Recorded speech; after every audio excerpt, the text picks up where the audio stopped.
MARPOL 73-78 Annex 1, Regulations for the Prevention of Pollution by Oil. So, na-enter dito no October 2, 1983. So, yun. Protection from Oil Pollution, MARPOL Annex 1. Annex 1 of the MARPOL Convention is mainly focused on rules for the design and construction of oil tankers and their equipment.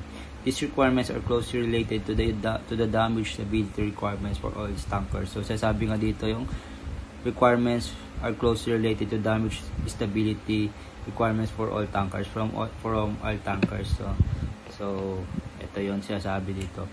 The 1992 amendments to Annex 1 made it mandatory for new oil tankers to have double hulls. So, in 1922, pinantupad na to ng mandatory na kailangan yung mga barko is double hulls na. So, ngayon kung may single hulls man siguro, na-stuck na siya or ano na lang siya, stock room na lang siya, ganun na lang siya, nasa port na lang siya siguro. So, mahalaga yung double hulls ngayon. Ano nga ba pinagkaiba ng single hulls sa double? Single hulls, ito yung isang hulls lang siya na kapag nabangga yung barko na yun is mas mabilis mag-spill yung langis sa dagat.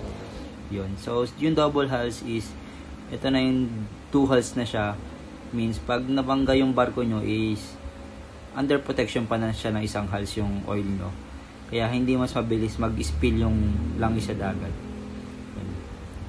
So, yun. Tapos, MARPOL Annex 1, the regulation for the prevention of pollution by oil defines various terms crucial to understanding its regulation and ensuring compliance. These definitions are essential for interpreting the annex requirements and ensuring the protection of the marine environment. Yon, sinasabi na dito yung, ayun na yung sinasabi dito na yung pagtatapon ng langis sa dagat is sobrang major offense or criminal offense siya, na kapag nahuli yung barko nyo na nagtatapon ng langis sa dagat is pwedeng makulong yung kapitan nyo or ma-involve kayo lahat and maging record nyo to. Yun. So, isa yan sa and nasa rules and regulation na rin yan ng IMO, International Maritime Organization. So, dahil sa IMO is naiwasan yung mga aksidente, yung mga na-minimize na yung safety na-minimize na yung highly safety standards and even aksidente. Yun lang din. Ayun na. So, Annex 1 requires to be shipped with oil filtering equipment. Ayan na yung meron na sa ngayon is meron na tayong oil filtering equipment such as oily water separators. Ito yung naghihiwalay sa tubig at sa langis. So, yan. So, syempre hindi naman may iwasan na yung tubig minsan pag naglalabas sa barko is may halo na siyang chemical or langis yun. Kaya meron din tayo na pinatupad na bago yan ilabas or ipakawalan is kailangan niya ng approval ng company. Ayun.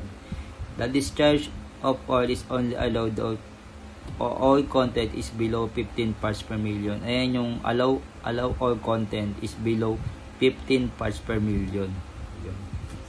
So meron din yung alarm na kapag na-reach nyo yun is mag-a-alarm siya at magsisignal na sumobra na or na-reach na yun. Then MARPOL Annex 1. The MARPOL Annex 1 is a part of International Convention for the Prevention of Pollution from Ships, or MARPOL. Its primary purpose is to prevent pollution of the marine environment by oil from ships. This includes both accidental spills and operational discharges. Yung mga key measures nito ay yung regulating oil discharge. Yung regulating oil discharge is yung mga ships ay must have equipment like oil water separators to ensure that oil content is discharged water is below 15 parts per million. Next is yung mandatory double hulls. Yung mandatory double hulls is yung mga oil tanker na nabuo after ng 1996 ay required na magkaroon ng double hulls para mas ma-reduce pa yung risk ng oil spills. And then next yung segregated ballast tanks.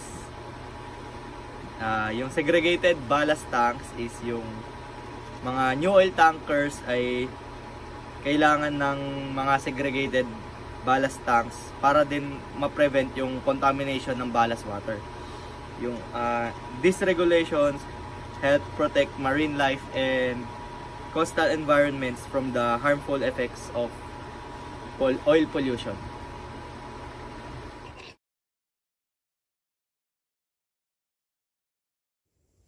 Special areas are area of the sea, and it recognized by oceanographical and ecological condition. Areas that requires the special method to prevent the pollution, and it give a higher protection than other parts of the sea. This is the special area of MARPOL Annex 1.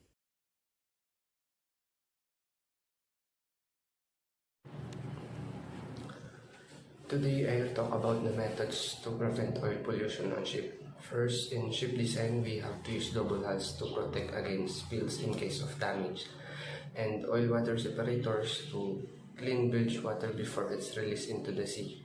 Next, for operation, we also have to do regular maintenance to prevent leaks, train crew members on safe oil handling, and keep detailed records of oil discharge for compliance. Then we have prevention plans like SOP-EP, which provide a step-by-step guide for spill emergency.